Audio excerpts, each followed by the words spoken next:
Panorama group, जो सोचता है वो करता है।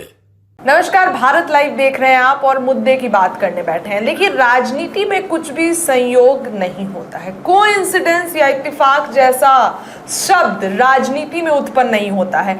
राजनीति में सब कुछ सोच समझ कर किया जाता है और भले ही उसे इत्तेफाक का नाम दे दिया जाए। देखिए, आपको उदाहरण देते हैं सबसे पहले राज्यसभा की सीट का। मनन मिश्रा को दिया गया। क्या ये कोई इत्तेफाक था, कोई संयोग था? नहीं, प्रयोग था। आज देखिए जदयू में जिस तरीके से श्याम रजक की एंट्री होती है, जदयू में काफी दिन से इसकी चर्चा थी कि श्याम रजक 1 सितंबर को जदयू का दामन थामेंगे, थाम भी लिया। लेकिन केसी त्यागी, सीएम नीतीश के करीबी और जदयू के सलाहकार, उन्होंने इस्तीफा दे दिया। देखिए, बयान आ रहा है कि इस्तीफा जदयू से थोड़ी दिया, अपने पद से दिया। अभी भी हमारे साथ है, वो समाजवादी काम करते हैं, लेकिन इस्तीफा तो दिया ना, उनके पद पर कोई और नियुक्त हो गया। ये क्या साबित कर रहा है? जिस तरीके से एक की एंट्री हो रही है, एक जा रहा है। और एक सुबह भी हमने खबर की थी कि श्याम रजक का पोस्टर लगाया गया, उसमें ललन सिंह का फोटो नहीं था। देखिए, जदयू में लोग जा रहे हैं, लेकिन एक सवाल खड़ा होता है, और ये सवाल हम बहुत पहले से खड़ा कर रहे हैं कि क्या जदयू में सब कुछ ठीक चल रहा है? जदयू में पहले लोग खुद आपस में सामंजस्य बिठा पा रहे हैं? तमाम मुद्दों पर चर्चा करेंगे। देखिए, आज का जो हमारा मुद्दा है एकदम बिहार की राजनीति का है। नीतीश बाबू ने कर दिया ब्रह्मास्त्र का फाइनली प्रयोग। त्यागी का त्याग पत्र और रजक की वापसी मात्र संयोग नहीं। बाबा, क्यों संयोग नहीं है? हो सकता है कि आज के ही दिन किसी त्यागी का मूड हो कि हम इस्तीफा दे देंगे। देखिए, मुद्दे की बात में आप अगर देखना शुरू कर चुके हैं तो आपके लिए मेरा आग्रह है कि इस पूरी खबर को देखिएगा ज़रूर। अगर नहीं देखना हो तो अभी बंद कर दीजिएगा, क्योंकि इसमें वो विस्फोट होने वाला है, वो ब्रह्मास्त्र है जो संधान किया जा चुका है, छूट चुका है। कहाँ मार करेगा, किसको मार के ले आएगा, ये सारी चीज़ें मैं बताऊंगा। कब आपके हाथ से छूट जाएगा, इसलिए आपको पूरा देखना होगा। मैं आपका 20 मिनट बर्बाद करने के लिए कह रहा हूँ। अगर इस 20 मिनट को यूज़फुल बना पाया तो मैं अपने आप को धन्य मानूंगा, क्योंकि जिस तरह से ये सारा सब कुछ चल रहा है, जिस तरह से सिस्टम, और दो बातें हम मैं कह के स्टार्ट करूंगा कि इतिहास के पन्ने पर जो बातें लिखी होती हैं वो प्रमाण होती हैं, उदाहरण होती हैं भविष्य के लिए। इतिहास के पन्नों से हम सीखते हैं और भविष्य के लिए रणनीतियाँ, योजना बनाते हैं। कभी कभी उसके आधार पे हम बहुत बड़े बड़े किला फतह कर लेते हैं। ऐसा ही एक प्रयोग नीतीश कुमार ने शुरू किया है। केसी त्यागी का इस्तीफा पार्टी से नहीं, पद से उनके इस्तीफा देने का सबसे बड़ा कारण है कि जिसकी चर्चा लगातार आपने अलग अलग मीडिया चैनलों में देखा होगा, सुना होगा कि उन्होंने इजराइल पर सवाल उठा दिया है, उन्होंने सवाल उठा दिया वक्फ बोर्ड पे, उन्होंने क्रीमी लेयर पे सवाल उठा दिया, उन्होंने कोटा के विदिन कोटा का सवाल उठा दिया। उन्होंने कई सवाल खड़े किए हैं। वह कावड़ियों के लिए जो आया था उत्तर प्रदेश से, उस पर भी उन्होंने बिल्कुल, माने ऐसी कोई भी बात नहीं हो रही है, एक आध दो को छोड़ करके, जो भारतीय जनता पार्टी और भारतीय जनता पार्टी का केंद्रीय नेतृत्व लेकर के आता हो, या देश के अलग अलग हिस्सों में भारतीय जनता पार्टी एक्ट करती हो, उस पर उन्होंने सवाल नहीं खड़े किए। आपने कांवरियों की बात की, लेकिन असम में जिस तरह से हेमंत विश्व शर्मा ने वहाँ जुमे की नमाज बैन कर दिया, उसको लेकर भी उन्होंने सवाल खड़े किए हैं कि ये किसी धार्मिक भावनाओं से खेलने वजह जैसी बात है। आप किसी की धार्मिक भावनाओं को आहत नहीं कर सकते हैं। पूजा और नमाज, ये दो ऐसी चीज़ें हैं जिसके लिए आप रोक नहीं सकते हैं। आप उसी राम मंदिर के लिए युद्ध करते हैं, संघर्ष करते हैं, बाबरी मस्जिद के जगह पर राम मंदिर बने, ये आप कहते हैं, तो वैसे ही उनको भी अपने पूजा का स्पेस देना होगा। और केसी त्यागी ने इन सभी बातों को उठाया है। निश्चित रूप से उन्होंने लिया था। निश्चित रूप से केसी त्यागी के इस स्टैंड उठाने के पीछे कहीं ना कहीं नीतीश कुमार की मुख्य समर्थन जैसी कोई बात थी, इसमें कोई दो राय नहीं है। अगर नहीं होती तो केसी त्यागी आज पार्टी से बाहर होते। नीतीश कुमार ने एक इस्तीफा लिया। मैंने जब नीतीश कुमार ने इस्तीफा लिया था ललन सिंह का, तब मैंने कहा था कि नीतीश कुमार अब महागठबंधन में शरीर अभी रह गया है, आत्मा से निकल चुके हैं। और वैसा ही हुआ। नीतीश कुमार ललन सिंह को हटा करके और खुद अपने अध्यक्ष बने और फैसला ले लिया कि वो महागठबंधन नहीं, इंडिया गठबंधन नहीं, बल्कि इंडिया गठबंधन जाएंगे। और तब जाएंगे जब नीतीश कुमार ने पूरा घर मकान बना दिया, ताला चाबी सब लगा दिया और चाबी किसी दूसरे को ले दे करके वो चल दिए। फायदा इसका हुआ है, लेकिन नीतीश कुमार के स्ट्रेटजी का ये भी एक हिस्सा था। नीतीश कुमार चाहते थे कि भारतीय जनता पार्टी कमजोर हो, जैसे भारतीय जनता पार्टी ने 2020 में उनको कमजोर किया। मैंने 2-3 दिन पहले एक खबर किया था, मैं बहुत बड़ी बात कहने जा रहा हूं और उसका मेरे पास प्रमाण भी है, जिसको लेकर के मैं बैठा हूं कि नीतीश कुमार का आखिर प्लानिंग क्या है। तो एक सवाल यहाँ मेरे मन में आ रहा है, केसी त्यागी को इस्तीफा उन्होंने दिया है या दिलवाया गया है? निश्चित रूप से आप यदि आएँ और कहें कि मैं निजी कारणों से इस्तीफा देना चाहती हूँ, तो मैं पूछूंगा जरूर कि आखिर निजी कारण क्या है जो इस काम को करते हुए नहीं किया जा सकता है। ये वैलिड होगा। लेकिन मैं यदि कहूँ कि आप निजी कारणों से इस्तीफा दे दीजिए, तो इसमें मेरा कोई न कोई निहितार्थ छिपा हुआ है और केसी त्यागी के इस्तीफे के पीछे कहीं ना कहीं अभी तक वो बातें क्लियर नहीं हुई है। केसी त्यागी ने खुद दिया है, क्योंकि केसी त्यागी जब देना चाहते थे आज से 2 साल पहले, तब तो नीतीश कुमार ने नहीं देने दिया। अब आखिर उनके इस्तीफे के पीछे का कारण क्या है, मैं बहुत जिम्मेवारी के साथ बता रहा हूं कि केसी त्यागी को नीतीश कुमार ने एक बड़ा डील दिया है, जो डील करने के लिए कभी ललन सिंह कहा करते थे कि मैं देश भर में घूम करके नीतीश कुमार को प्रधानमंत्री बनाऊंगा। अब आप कहिए कि चुनाव तो 2029 में होगा, तो फिर ये प्रधानमंत्री बनने वाला सवाल कहाँ से आता है? तो इसके लिए आपको इतिहास के पन्नों पे जाना होगा और उसके उदाहरण उठाने होंगे। आपने सबसे पहली बात कही कि श्याम रजक की एंट्री हुई है, उस श्याम रजक की जो श्याम रजक जदयू छोड़ करके चले गए थे। 2020 नीतीश कुमार से उनका बहुत पुराना संबंध है, लेकिन नीतीश कुमार को मंत्री रहते हुए छोड़ के चले गए थे। अब ऐसी स्थिति में श्याम रजक की एंट्री क्यों हुई है? यह भी कहा जा रहा है कि श्याम रजक की जब एंट्री हुई तो वहां पर अशोक चौधरी क्यों नहीं थे। ये जरूरी नहीं है कि सब लोग हों ही, इसके इस सवाल पर कोई भी इस तरह का बात नहीं किया जा सकता है, लेकिन श्याम रजक की एंट्री हुई है। अशोक चौधरी को पता है, नीतीश कुमार को पता है और प्लानिंग भी सब कुछ सेम चल रही है। क्या होने वाला है ये मैं अब आपको बताता हूँ। केसी त्यागी ने इस्तीफा दिया। केसी त्यागी देश भर की अलग अलग जो गैर भाजपाई पार्टियां हैं उनके साथ उनके रिश्ते बहुत अच्छे हैं, क्योंकि वो समाजवादी विचारधारा के हैं। उनके पुत्र भले ही भारतीय जनता पार्टी के सदस्य हों, भारतीय जनता पार्टी में हो, लेकिन केसी त्यागी पूर्णतः विशुद्ध समाजवादी नेता कहे जाते हैं। चाहे वो मुलायम सिंह के साथ रहने की हो, उनके साथ रह करके राजनीतिक महत्वाकांक्षा की बात हो, या फिर राजनीतिक रूप में नीतीश कुमार की बातों को केंद्र में रखने की बात हो, दिल्ली में बैठ करके नीतीश कुमार के लिए राजनीति करने की बात हो, ये सभी बहुत ही नीट एंड क्लीन तरीके से केसी त्यागी करते आए हैं। केसी त्यागी ने कई बार नीतीश कुमार के लिए जमीन भी तैयार की है। अब केसी त्यागी का तो मामला समझ में आ रहा है कि केसी त्यागी ये करेंगे, केसी त्यागी बात करेंगे, केसी त्यागी ममता बनर्जी से बात करेंगे, केसी त्यागी लालू प्रसाद से बात करेंगे, केसी त्यागी जाकर के अखिलेश यादव से बात करेंगे, राहुल गांधी दिल्ली में बैठे उनसे बात करेंगे, मल्लिकार्जुन खड़गे से बात करेंगे, जा करके वो चंद्रबाबू नायडू से बात करेंगे, सबसे बात करेंगे। बात ऑलरेडी उन्होंने शुरू भी कर दी है।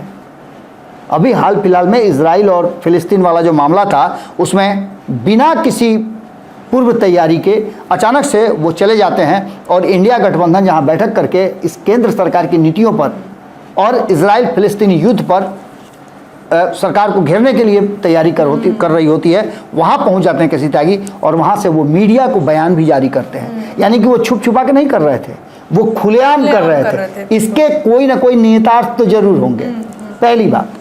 दूसरी बात कि इस देश में, मैंने आपको याद होगा कि मैंने पिछली खबर में आपको बताया भी था कि इस देश में कपड़े की तरह सरकारें बदली हैं और कपड़े की तरह मुख्यमंत्री प्रधानमंत्री बदले। अब ये देश एक बार फिर से उस स्टेज पे आकर खड़ा है जहां भारतीय जनता पार्टी को अपने दम पर पूर्ण बहुमत नहीं है। गठबंधन के साथ कुछ मेरे पास आंकड़े हैं, इतिहास के पन्नों पर लिखे हुए हैं, और उस इतिहास के पन्नों को जब मैं परत दर परत हटाऊंगा तो आपको भी एहसास होने लगेगा कि आखिर प्लानिंग क्या हो रही है और नीतीश कुमार ने जो ये अंतिम ब्रह्मास्त्र छोड़ा है, इसके क्या निहितार्थ हैं, इसके क्या कारण हैं और इस पर क्या अमल किया जा रहा है। बहुत सारी चीज़ें होती हैं दिखाने के लिए। अब बेटा की शादी में बाजा क्यों बजवाते हैं? बिना बाजा के भी शादी हो जाती है, लेकिन आप वहाँ शो करते हैं।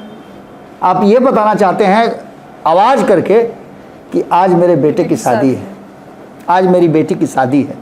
आप लोगों तक ये संदेश पहुंचाते हैं और ये स्वीकारोक्ति लेते हैं, गवाह बनाते हैं। आप कह रहे हाँ फलाना के लड़का के शादी में फलाना बाजा बजा था, यानी कि वो ये इंडोर्स करता है कि वो शादी हुई है और वो शादी वैध है।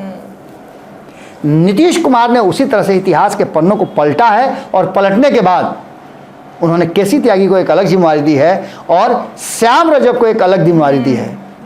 ये जिम्मेवारी उन्होंने पहले हरिवंश को भी दी थी। केंद्र की सरकार में हरिवंश लगातार नीतीश कुमार के लिए खिड़की का काम करते रहे हैं, जहां वो भारतीय जनता पार्टी से कब रिश्ते बनाने हैं और नीतीश कुमार का संदेश पहुंचाना है वो काम करते रहे, बदस्तूर किया है। राजीव रंजन प्रसाद को भी एक जिम्मेदारी मिल गई। देखिए, राजीव रंजन की जिम्मेवारी कोई इतने बड़े कारण से आप नहीं जोड़ सकती हैं। राजीव रंजन को तो सिर्फ प्रवक्ता बनाया गया है। वो केसी त्यागी नहीं है कि अपने मन से बात करेंगे, वो केसी त्यागी नहीं है कि नीतीश कुमार के सलाहकार हैं। राजीव रंजन एक मुख हैं, जो नीतीश कुमार कहेंगे तो वो बोलेंगे, नहीं कहेंगे नहीं बोलेंगे। राजीव रंजन सिंह इतने दिनों से कहाँ थे? मीडिया में आते थे, चैनलों पे आते थे, लेकिन इस बार उन्हें केसी त्यागी वाली कुर्सी दी गई है, पद दिया गया है, तो निश्चित रूप से उनकी जिम्मेवारी तो बढ़ाई गई है। लेकिन जो मैं बात कर रहा हूं वो बहुत बड़ी बात है। यहां से एक नया स्टेज शुरू होता है और जिस तरह से हरिवंश की मैं चर्चा कर रहा था, आपको याद होगा कि हरिवंश जब सेंट्रल विस्टा का उद्घाटन हो रहा था तो कोई नहीं था, सारे विपक्ष ने उसका विरोध किया था। वहां मौजूद कौन था? जदयू से एक आदमी, और वो थे हरिवंश। ये कहा गया था कि हरिवंश को तत्काल पार्टी से निकाल दिया जाए। क्या नीतीश कुमार ने निकाला था? क्या बिल्कुल नहीं। हरिवंश आज भी नीतीश कुमार के लिए उतना ही ज्यादा प्रासंगिक हैं जितना वो डे वन से थे। चंद्रशेखर से उनका बहुत अच्छा संबंध था। चंद्रशेखर को आप जानती हैं ना, 8वें प्रधानमंत्री रहे हैं इस देश के। मैं वहाँ आ रहा हूँ और वहीं से ये पूरी कहानी जुड़ी हुई है। अब धीरे धीरे जो दर्शक जानते होंगे कि चंद्रशेखर कौन थे, कैसे प्रधानमंत्री बने, अब वो इन सारी कड़ियों को जोड़ना शुरू कर चुके होंगे। मैं कड़ियों को जोड़ रहा हूँ। श्याम रजक चंद्रशेखर के अभिन्न बहुत ही क्लोजेस्ट हुआ करते थे, वैसे ही चंद्रशेखर के बहुत ही क्लोज हुआ करते थे हरिवंश। श्याम रजक के आने का और चंद्रशेखर से जोड़ने का कारण सिर्फ इतना है कि तब चंद्रशेखर जब प्रधानमंत्री इस देश का बने थे, एक छोटी सी बात हुई थी और कहीं ना कहीं सरकार बहुमत में नहीं आई थी। एक छोटा सा मुद्दा था और उस मुद्दे ने उनको प्रधानमंत्री की कुर्सी तक पहुंचा दिया। बिल्कुल आज की तरह ही एक मुद्दा बना हुआ था। मैं अगर बात करूं तो 1991 में जब वो देश के 8वें प्रधानमंत्री थे, तब की मैं उनके कार्यकाल के बारे में बताऊंगा कि उन्होंने 1990 से लेकर के 1991 तक बहुत छोटा कार्यकाल रहा है उनका, लेकिन उस छोटे कार्यकाल में मात्र 6-7 महीनों में ही वो देश के प्रधानमंत्री बने भी और उन्होंने शासन भी किया। अक्टूबर जो 1994 में इंदिरा गांधी की हत्या हुई, उसके बाद से सबको पता है कि राजीव गांधी को गद्दी मिली। राजीव गांधी आए, बहुत विकट परिस्थिति में उन्हें प्रधानमंत्री की कुर्सी संभालनी पड़ी, जिससे वो दूर दूर तक कहीं भी उनका संबंध नहीं था। चुनाव हुआ और चुनाव में इंदिरा गांधी के सिंपैथी में 400 से ज़्यादा, इस देश में सबसे अधिक वो वोट लेकर के, सदस्य लेकर के राजीव गांधी आए थे, 400 से अधिक। पूर्ण बहुमत की सरकार थी, 5 साल तक खूब बढ़िया चली। लेकिन जब चुनाव 1989 में हुआ तो बाजी पलट गई। और बाजी क्यों पलटी? कि राजीव गांधी को बोफोर्स सौदा जो हुआ था तो उस सौदे में उनको अभियुक्त बनाने की कोशिश चल रही थी। उसमें भ्रष्टाचार की बात कही जा रही थी और उसने बहुत ज़्यादा, उस समय इन सब चीज़ों का बड़ा ही महत्व था, सेंटिमेंटली लोग देखा करते थे। धीरे धीरे करके विपक्ष मजबूत हो गया था और चूंकि उस समय कांग्रेस कमज़ोर हो रही थी तो विपक्ष को ताकत मिल रही थी। एक लंबे समय से एंटी इनकम्बेंसी भी थी और सारी चीज़ें होने के बाद जब भ्रष्टाचार की बात राजीव गांधी पर शुरू हुई तो देश की जनता ने पूरा पासा ही पलट दिया और 1989 में कांग्रेस सबसे लार्जेस्ट पार्टी तो बनी, जैसे आज भारतीय जनता पार्टी बनी हुई है, लेकिन 272 का जो आंकड़ा है वो टच नहीं कर पाई। और आप समझ लीजिए कि जब आपके बहुत सारे दुश्मन हों और आपका सपोर्ट करना चाहते हों, तब आपको सबसे पहले इस बात का एहसास हो जाना चाहिए कि ये कभी भी समर्थन वापस ले सकते हैं। आज भारतीय जनता पार्टी के पास भी वही स्थिति है और भारतीय जनता पार्टी 1989 की तरह इस बार भी बहुमत से दूर रही है और इसी का डर आरएसएस को भी है और भारतीय जनता पार्टी को भी है। अब यहां से बाजी पलटी तो कांग्रेस सबसे बड़ी पार्टी तो बन गई। अब हुआ क्या कि यहां से एक नई समीकरण बनी और बीपी सिंह को जनता दल, जो जनता दल में थे, उनको वाम दलों ने और भारतीय जनता पार्टी ने, अन्य दलों ने समर्थन दिया और उन्हें प्रधानमंत्री की कुर्सी पर बैठाया गया। प्रधानमंत्री बनने के बाद वो सत्ता में थे ही कि इसी बीच में कई ऐसे मुद्दे आ गए, जिसमें एक मुद्दा था जिसमें उन्होंने मंडल कमीशन लागू किया था, पहली बात। दूसरी बात कि तब ही 1 साल के अंदर में ही जो भारतीय जनता पार्टी बीपी सिंह को समर्थन कर रही थी, उसने राम मंदिर और बाबरी मस्जिद का विवाद बहुत बड़ा कर दिया और सोमनाथ से यात्रा पर निकल गए अयोध्या के लिए आडवाणी जी। और जब आडवाणी जी निकले तो वो बिहार पहुंचे और बिहार में भी वही कंबाइंड सरकार चल रही थी लालू प्रसाद की, जिन्होंने बीपी सिंह की बात को माना और उन्होंने अरेस्ट कर लिया आडवाणी को और यहाँ बीपी सिंह की सरकार गिर गई। ये मौका था जब सरकार के 1 साल के भीतर ही गिरने, मंदिर मस्जिद मुद्दा को बहुत हाइप होने और इस मुद्दे को लेकर के देश भर में व्यापक आंदोलन होने, रथ रोकने और इन सब के बीच 64 जो सांसद थे बीपी सिंह सरकार में, उन्होंने चंद्रशेखर को अपना नेता मान लिया। मात्र 64 सांसद। ये उस समय की बात है बाबा जी, 1989 1991 की मैं बात कर रहा हूँ, 1990 की। 1990 के नवंबर में ये घटना घटी और नवंबर में चंद्रशेखर को 64 सांसद जो उनका सपोर्ट करने लगे, उन सपोर्ट को कांग्रेस ने, जो कि सत्ता के बहुत करीब पहुंच के रह गई थी, राजीव गांधी ने समर्थन दे दिया और चंद्रशेखर देश के प्रधानमंत्री बन गए। ये वो संयोग था जिसको प्रयोग के रूप में कांग्रेस ने बदला लिया भाजपा से भी और वाम दल से भी और बाकी के लोगों से भी, चूंकि बीपी सिंह भी भाजपा कांग्रेस से ही निकल करके बाहर गए थे। अब इन सारी परिस्थितियों को अगर जोड़ करके देख लिया जाए के संदर्भ में अगर देखें तो आज के संदर्भ में मैं पिछले कई दिनों से बता रहा हूं कि नीतीश कुमार ने केसी त्यागी को फ्री इसलिए किया है कि वो संभावनाओं की तलाश करें। 240 बनाम 241 का जो ये आंकड़ा है, इस आंकड़े को पूरा करके 272 पूरा करने के लिए जो आज ये 240 को समर्थन दे रही है, ये 52 लोगों की टीम।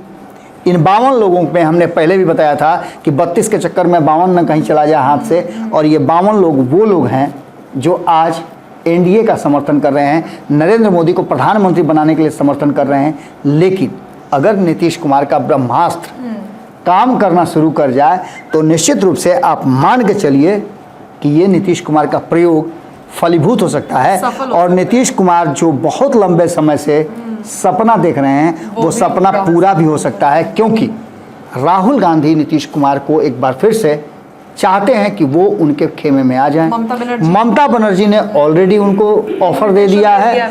लालू प्रसाद को लगता है कि अगर इधर आ जाएंगे तो मेरा बेटा एक बार फिर से सत्ता में आ जाएगा और 2025 के चुनाव में हम बेहतर प्रदर्शन करके भारतीय जनता पार्टी को सत्ता से बेदखल करेंगे और वो सारे देश भर के जो क्षेत्रीय दल हैं और अलग अलग राज्यों में जो मुख्यमंत्री हैं लगातार जेल यात्रा कर रहे हैं, उन सभी को निजात मिल जाएगा और नीतीश कुमार के नाम पर कोई भी समर्थन करने से पीछे नहीं हटेगा, क्योंकि सभी जानते हैं कि नीतीश कुमार एक ही कमी है कि वो पलट जाते हैं, लेकिन प्रधानमंत्री की कुर्सी पर बैठेंगे तब पलट के कहां जाएंगे। वो प्रधानमंत्री की कुर्सी बचाए रखने के लिए तो कुछ भी कर सकते हैं। तो ऐसी स्थिति में नीतीश कुमार जैसे महत्वाकांक्षी व्यक्ति को एक बार देश का प्रधानमंत्री बना दीजिए और उनसे अपने सारे केस सॉल्व करा लीजिए। ये एक बार फिर से इस देश में स्थितियां बदल रही हैं और हो सकता है कि नीतीश कुमार का यह ब्रह्मास्त्र उसी दिशा में छोड़ा गया हो जो भारतीय जनता पार्टी को सत्ता से बेदखल करके एक बार फिर से एक नया चंद्रशेखर पैदा कर दें। चलिए देखिए, इतिहास अपने आप को दोहराता है। ये बात ऐसे ही नहीं कही गई थी, ये बात अब बिहार की राजनीति में संभावित हो सकती है। एक बार फिर से इतिहास अपने आप को दोहरा सकता है। सीएम नीतीश का ये प्रयोग अगर काम कर जाए तो भारतीय जनता पार्टी को एक बार और झटका लग सकता है। क्या कुछ होगा, देखिए इनसाइड स्टोरी हमने आपको बताई है। केसी त्यागी का इस्तीफा देना और श्याम रजक की ज्वाइनिंग, क्या कुछ होगा बिहार की राजनीति में, उस पर हमारी नजर रहेगी। फिलहाल आपकी नजर भारत लाइव पर होनी चाहिए। बहुत बहुत धन्यवाद। पनोरमा ग्रुप, जो सोचता है वो करता है। अगर ये वीडियो पसंद आई और वह बिहार के राजनीति और बिहारियत से सरोकार रखेनी तो सब्सक्राइब बटन दबा के चैनल के सब्सक्राइब कर ली। ओजे एगो घंटी बा, ओकरा बटन दबा देला से कुल सटीक और मारक खबर रुआ मुफ्त में मिल जाई। अगर रुआ पत्रकारिता के हमनी के नया प्रयोग में सहयोग कर चाहतानी तो ज्वाइन बटन दबा दी। पेटीएम नंबर नोट कर ली 9386816700। धन्यवाद।